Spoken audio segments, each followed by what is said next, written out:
Evie, quand je te dis Winnipeg, tu penses à quoi? Nombril. Quoi? Ben oui, comme dans le nombril du Canada, le milieu. Tu penses pas à l'agriculture, la gastronomie, l'engagement social? Non, non. Juste nombril. Oui, juste nombril. Eh boy, pauvre Evie, il manque des bouts. Aujourd'hui, on est à Winnipeg. On vous parle de food truck qui goûtent bon et font du bien. Mais je pense que tu comprends pas, en fait. Le nombril, c'est le milieu, c'est une métaphore. Ouais, j'ai C'est pour compris, jouer j'ai avec compris. les mots, tu sais, Eh c'est boy. joli.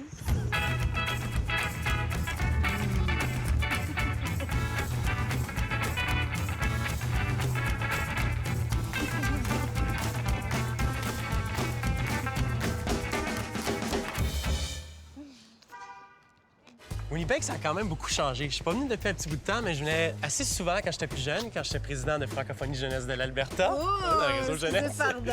Mais il n'y avait pas de camion-restaurant dans ce temps-là. Non, ben, en tout cas, il y en a plusieurs. Maintenant, je regarde ça là, sur l'appli. Il y en a une bonne trentaine. Ben, mes amis franco-manitobains, en tout cas, ils m'ont conseillé fortement d'aller voir le camion Red Amber. Red Amber. Apparemment, qui est gigantesque. Trouve-nous ça, là. Ben, il est sur Broadway. OK? Ça a l'air loin. On prend ses vélos? Ben, ça va être facile. Winnipeg, il n'y a pas de côte. C'est pas comme chez nous.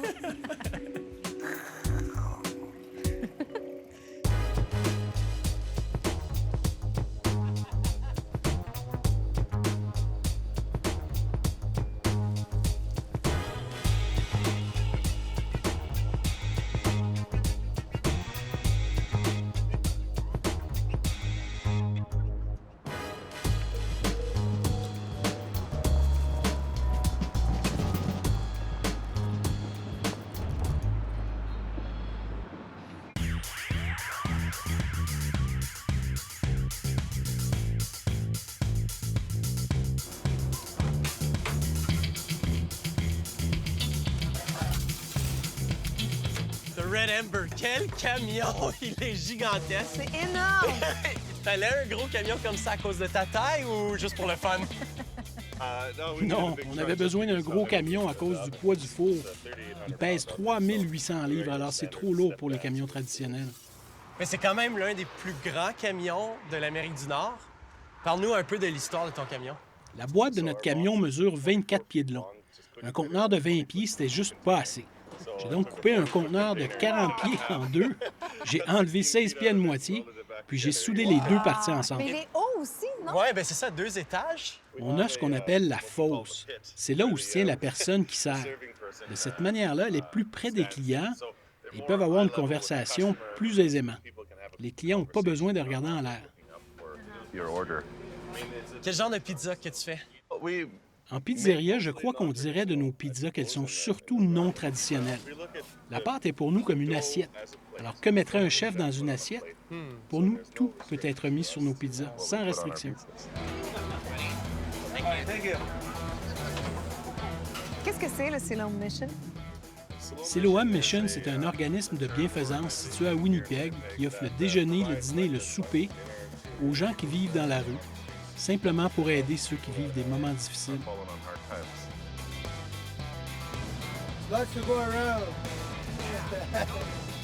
L'expression qui se lit sur leur visage, quand on leur donne la pizza tout entière, ils peuvent pas le croire. Toute une pizza au lieu de juste une pointe. Je suis content de tout ce qui est fait par ces gens. C'est l'une des choses les plus belles. Vous faites tant de gens heureux. Pourquoi c'est si important pour toi d'être engagé dans cet événement? Les gens qu'on aide aujourd'hui, on les voit tous les jours dans la rue. Et puis la plupart d'entre eux ont probablement pas les moyens d'acheter la nourriture qu'on sert. Alors c'est notre devoir d'aider ceux qui sont moins fortunés.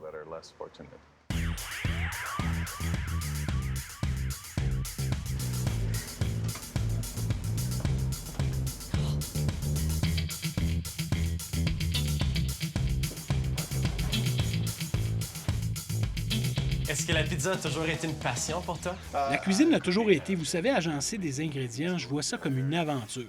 En plus, c'est une carrière qui permet de procurer du plaisir aux gens. Et ça, il y en a très peu. Chaque fois que les gens découvrent que vous êtes un chef, ils sont immédiatement emballés par ça, parce que tout le monde a des souvenirs liés à la nourriture.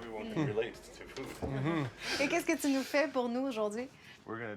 On va préparer une root and oof qui est faite de purée de céleri rave avec de la crème fraîche, de côte de bœuf braisée, de pommes de terre fingerling assaisonné de sarriette et nappé de glace balsamique. Wow! On est chanceux, pareil. Hein? Quand même! c'est vrai. Êtes-vous jaloux à la maison de notre job?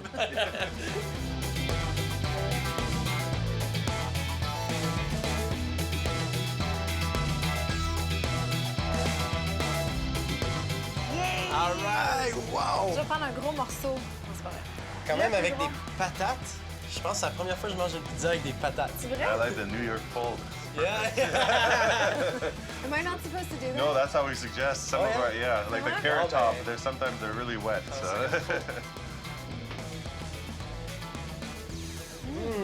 It's beautiful. This is gorgeous. C'est vraiment très bon. Ben, t'en veux? Non. C'est moi qui apprends. Allô? Salut, Eric! Content de te voir, mon ami. Evelyn, salut! C'est la Oh pizza? my God, absolument. Si, j'en veux un autre. Corey. Un classique apparemment de Winnipeg, la pizza Red Amber. Les éléments classiques sont là, certainement. Les éléments classiques. C'est quoi les éléments classiques? Ben, beaucoup de ce qui sort des fermes, puis dans le cas de du Red Amber qui vient de Starbucks, Starbucks qui est connu pour la saucisse et la viande de Starbucks. Starbucks, c'est quoi? C'est une ville? C'est une ville juste à l'extérieur de Winnipeg, il n'y a pas trop loin, donc c'est correct. Mais c'est ça, il y a plein de fermes, puis il y a plein de produits qui sont poussés juste à l'extérieur, donc aussi comme des carottes, des radis, des patates, comme c'est toutes des choses qu'on peut trouver assez facilement pas loin d'ici. Pourquoi c'est populaire, le Red Amber? Ce camion-là en particulier? C'est dur à pas le remarquer. Il est très gros. Il est Il énorme. est très gros, mais aussi c'est la bonne nourriture à un prix modique, qui est aussi un peu ce qui caractérise la scène des food trucks à Winnipeg. C'est très accessible, mais c'est très bon. Puis ici, sur la Broadway surtout aussi, ça a commencé avec les hot dog stands. So, tous les politiciens puis les gens gouvernementaux sortaient puis allaient chercher leurs hot dog stands. Mais dans les 5 dernières années, il y a eu une explosion de food trucks où ce que là, c'est des pierogies, c'est de la pizza, c'est absolument tout ce que tu peux t'imaginer, qui va aussi avec l'explosion d'immigration qu'on a eu à Winnipeg dans les dernières années, où ce que beaucoup d'immigrants veulent partager de leur culture culinaire avec nous. Et ça prend forme sous des food trucks, souvent. Comment tu penses la scène des camions-restaurants de Winnipeg est unique par rapport peut-être aux autres villes du pays? Il y a des éléments de produits locaux qui sont très typiques du Manitoba, mais il y a aussi le fait que nos food trucks s'intègrent à ce qui se passe dans nos communautés. Quand il y a un party de communauté où on ferme la rue, tu es garanti de voir des food trucks qui sont là. Des événements bénéfices aussi, Stéphane il disait. Aussi beaucoup, puis c'est ça où ils ont une réputation de pas juste être là pour faire du fric ou de faire de l'argent, ils sont là pour redonner aussi. Donc, que ça soit justement une fois par année où ils se rassemblent et ils offrent gratuitement de la bouffe aux itinérants, c'est quelque chose qui étonne plus les gens à cause que ça fait tellement partie aussi comment qu'on conçoit nos food trucks. Bien, merci beaucoup, Eric, on apprécie. Je te dis, merci pour la pite.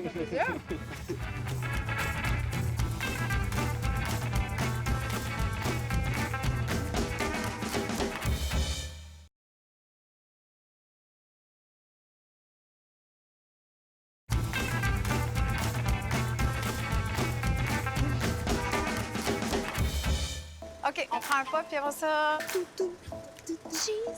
Si je te demande de deviner ce que fait le proprio de Little Truck on the Prairie, tu me dis Un chef ou mécanicien, tout ça. un gastro-entérologue. Pour vrai?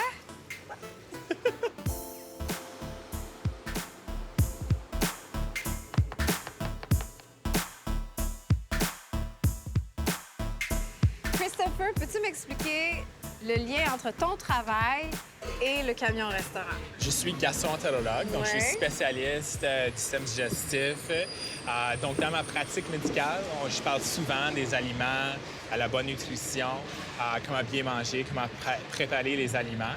Pourquoi tu as choisi d'avoir un camion-restaurant? C'est sûrement pas pour l'argent. On gagne plus d'argent en tant que médecin que propriétaire de camion-restaurant. Absolument. Eh bien, c'est un super projet. C'est une façon d'être créative aussi. J'aime beaucoup travailler la médecine, mais c'est cool d'avoir un intérêt extérieur aussi. J'aime tous les jeux de mots. Little Truck on the Prairie, c'est comme la télésérie américaine Little House on the Prairie. Sur le camion, c'est écrit Freshly Manitoba au lieu de Friendly Manitoba. Qui a pensé à tout ça? Ben, c'est un projet collaboratif entre moi et le chef Mike. Donc, on est très fiers de notre créativité qu'on a faite.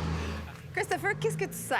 Bon, j'imagine qu'il n'y a pas de friture là, dans ce que tu sers. Pas du tout. Donc, on a les Bison Sliders. Donc, c'est vraiment des petits hambourgeois faits avec du bison.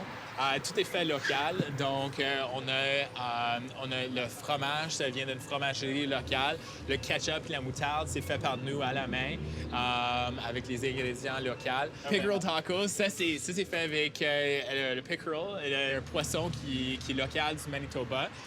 Puis ensuite, c'est servi avec... On a fait un corn salsa. Souvent, les gars vont aller pour le Bison Sliders et les femmes vont aller pour le pickerel tacos. Donc, à chaque fois, à chaque journée, c'est comme égal. C'est en égalité, les deux. Le bison, c'est plus un repas d'homme, apparemment.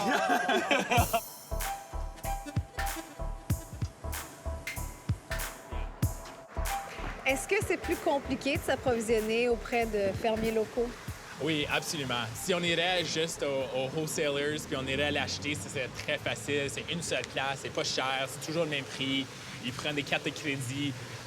Par contre, acheter direct de la ferme, c'est très difficile parce que les autres ne fonctionnent pas toute l'année. Donc, il faut aller chercher des choses qui sont en saison. On ne sait jamais s'ils ont des choses. Donc, il faut faire beaucoup de changements de recettes à la dernière minute. Et malheureusement, parce que ce sont des plus petites entreprises, le prix, c'est plus élevé. Combien à peu près? Environ 40 plus élevé. 40 Ouais. plus élevé de s'approvisionner local. Oui, donc comme par exemple les tomates manitobaines sont 40 plus chères que les tomates de la Californie. Mais les tomates manitobaines, on est sûr d'où ce qui viennent, qui sont produits d'une façon équitable, que sont un produit biologique. Donc on trouve qu'il y a une meilleure valeur, mais ça minimise ses profits parce qu'on ne peut pas simplement charger plus aux clients. Mais quand les entreprises décident de plus en plus acheter d'ingrédients et d'aliments locaux, quel effet ça a sur les agriculteurs? Bien, eux autres, ils aiment ça beaucoup. Pour deux raisons. Premièrement, c'est des plus de ventes pour eux autres. Deuxièmement, surtout quand c'est un camion-restaurant qui a eu beaucoup de publicité comme le nôtre, ça amène une culture d'acheter local. Parfait, bien merci beaucoup. On a hâte de goûter. Ah! On veut goûter. On là. veut goûter? Non, je pensais que tu t'en Non, allais. pas du tout. J'ai hâte de Absolument. goûter. Qu'est-ce qu'on peut goûter? Ben, vous pouvez prendre n'importe quoi du menu, Ben, moi, je prendrais les pas deux le pickerel populaires. taco parce que t'as supposé dit que de toutes prendre les bison, filles, c'est ça. Toutes les filles prennent le pickerel taco, Donc- fait que je prendrais pas ça. Ben, on peut-tu faire le contraire? Elle prend le bison, puis moi, je prends le pickerel Oui, taco. mais vous pouvez goûter les deux. On va briser les stéréotypes. C'est toi la fille, anyway.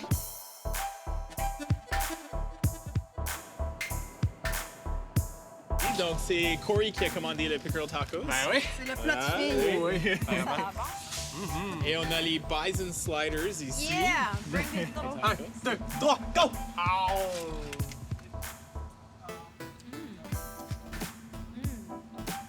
C'est bon. Well done, Yeah. chef. Yeah.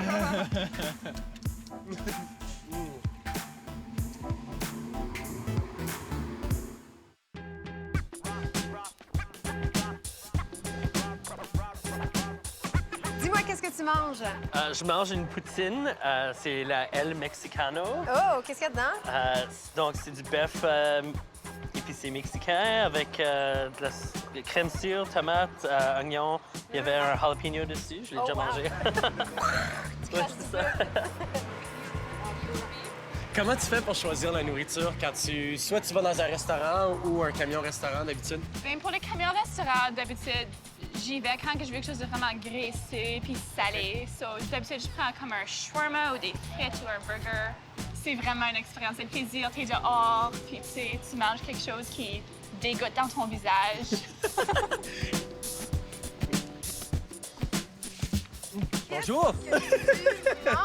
Ça va bon? C'est quoi? C'est un veggie burger. Comment tu trouves l'expérience de manger à l'extérieur comme ça? Mais c'est une expérience, comme on se sent comme si on est dans une grande ville. On voit à la télé toujours les gens qui sont à New York, à Toronto, qui mangent dans la rue. Y en a-tu un en particulier que tu trouves vraiment extraordinaire? Bien, j'aime le Extreme Fries parce qu'ils ont des burgers, des hot dogs, ils ont de la poutine puis ils ont des frites. So, Toutes les choses salées et graisseuses qu'elle aime bien manger dans les food trucks. Est-ce que tu amènerais une première date manger dans un camion-restaurant? Bonne question. Pourquoi pas? Ah! Veux-tu manger? Allons-y. OK, ça va.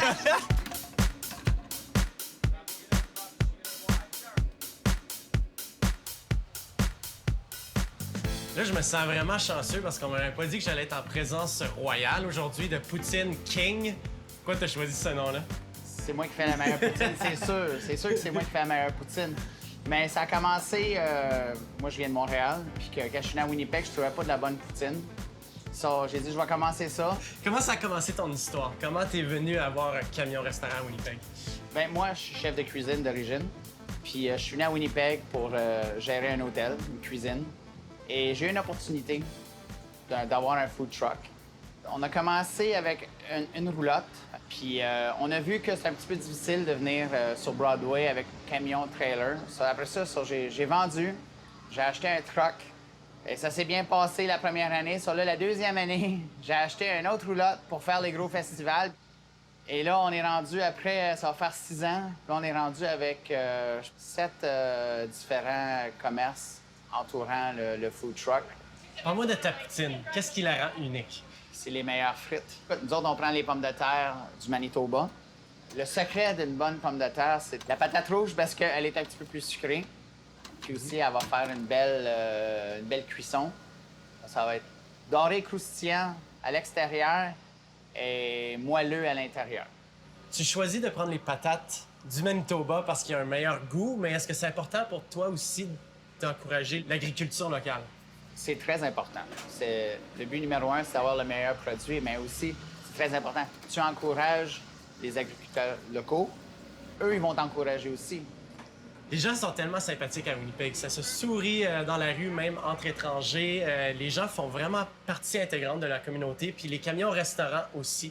Toi, quel genre de choses que tu fais pour redonner à la communauté?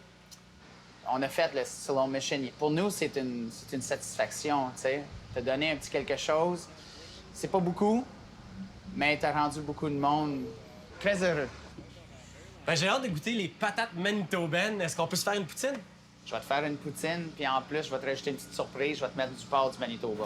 Hey, parfait. Merci.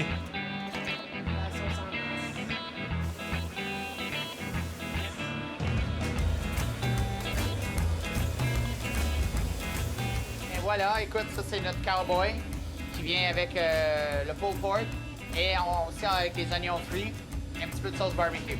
Parfait. Hey. Et voilà, je te dis bon appétit. Bonne poutine cowboy pour le cowboy. Yeehaw!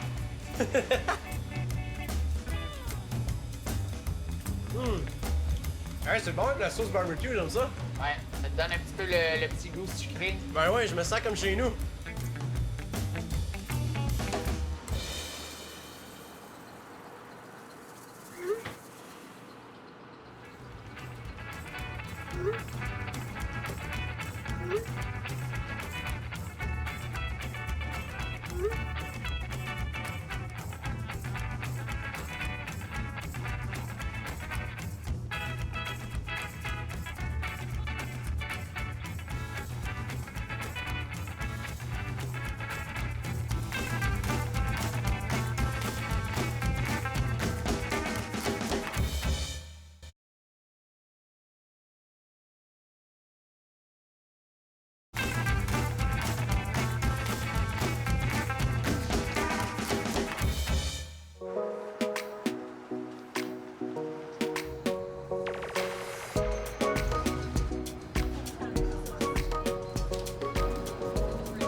Derek, qu'est-ce qui vous a poussé à ouvrir un camion-restaurant? L'idée vient essentiellement du fait que mon cousin et moi sommes de Trinidad. Là-bas, ils vendent souvent un plat appelé doubles. C'est une nourriture de rue très populaire. C'est presque comme les hot dogs en Amérique du Nord ou les tacos au Mexique. Donc, on voulait vraiment importer ce plat ici. On croyait que Winnipeg avait particulièrement besoin de nouveautés ou d'une nouvelle variété de mets ethniques. C'est donc principalement pour cette raison qu'on a décidé d'avoir un camion-restaurant. Alors, est-ce que vous servez que les doubles? Ça a commencé avec les doubles, puis on a voulu élargir notre menu. Alors mon cousin a laissé aller son imagination et a créé des plats différents qui aient à la fois des éléments de recettes traditionnelles et d'autres plus modernes. Par exemple, on a transformé le bara des doubles en coquille de taco. Puis on y ajoute un peu de pork jerk, un peu de salsa à la mangue, un tout petit peu de sauce piquante et voilà. Derek, qu'est-ce que ta maman pense de ce projet-là? Il aime ça. Ils sont toujours là pour nous encourager à n'importe quel événement auquel on participe. C'est pour eux une excellente façon de voir qu'on partage leur culture, celle qu'ils nous ont transmise.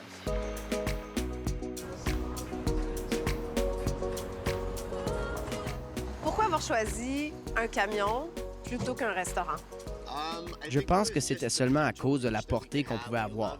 C'est génial de pouvoir apporter notre nourriture, notre produit et notre marque directement à nos clients. Alors, on est plus flexible. L'été à Winnipeg est vraiment très court. No kidding. Et nous aimons aider les gens à célébrer l'été le plus possible. Ouais. Pourquoi, pour toi, c'est important de redonner à la communauté de Winnipeg? Est-ce que tu viens d'ici? Oui, c'est probablement la raison pour laquelle j'aime redonner à la communauté. Je suis né et j'ai grandi à Winnipeg. J'ai eu la chance de connaître des personnes vraiment géniales ici à Winnipeg et je pense que c'est probablement pour ça que Richie et moi, nous voulons partager notre culture avec les gens d'ici. Est-ce que je peux peut-être faire une recette avec vous? Oui, absolument. Viens, entre. Un petit peu faim. You got me hungry. For warm. Ça me fait quelque chose d'épicé là, pour me réchauffer un peu. Hello! Evan! Enchanté. Can we go in? Oui, entrez, entrez. Is it warm? Alors aujourd'hui, on va préparer des plats sur notre menu, des frites manioc. Qu'est-ce que c'est? Le manioc, c'est aussi connu sous le nom de yucca, donc c'est une racine, comme vous pouvez le voir ici. OK. Est-ce que c'est comme une patate? C'est dans la même famille des légumes racines, mais c'est un peu différent de la pomme de terre. Le manioc a plus de saveur, d'amidon, c'est un peu moins dense. Alors, je vais vous montrer comment on les prépare ici. Il faut d'abord enlever la peau brune, comme on pellerait une pomme de terre.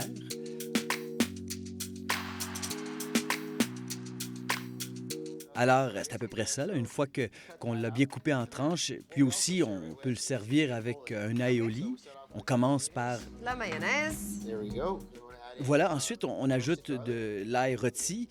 Voilà, on met l'ail rôti dans un bol, un peu de sel, Du sel. environ une karatée, du poivre, même quantité, une karatée, et une karatée d'assaisonnement cajun. Oh, ça, c'est mon préféré. Oui. Oh, that's my favorite. Ah, le citron, vous aimez ça, le citron? OK, et puis dans le bol, maintenant, vous ajoutez seulement un peu de jus de citron fraîchement pressé. Et enfin, on ajoute un peu de persil frais. Maintenant, si vous voulez bien, vous allez mélanger tous ces ingrédients pour moi. Ça sent bon. Ouais. Excellent. Alors maintenant, on a tout ce dont on a besoin. Là. On a notre manioc coupé en frites, on a l'aioli et on peut continuer et préparer notre plat avec les frites.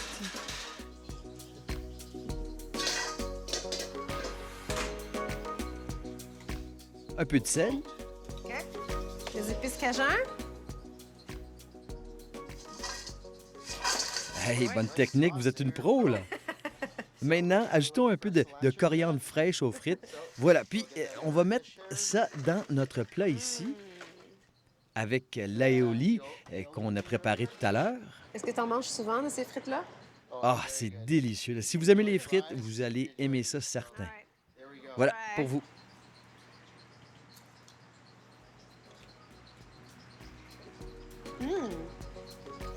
C'est intéressant, c'est pas du tout la même texture qu'une frite. Non, c'est un peu différent, hein? Merci, Richard. You're welcome. Je vais faire ça à la maison. Ça va? Oui, merci. Ça pour toi. Pour moi.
Pour moi, le moment fort de la journée là, à Winnipeg, je pense que c'est le camion Red Amber. Ben oui, il faut. Tu sais, il est super beau, il est fantastique, 2 étages, Ouais. un four à bois à l'intérieur. Je te dis, il devrait louer ça sur Airbnb. Je suis sûre qu'il ferait plein d'argent l'hiver.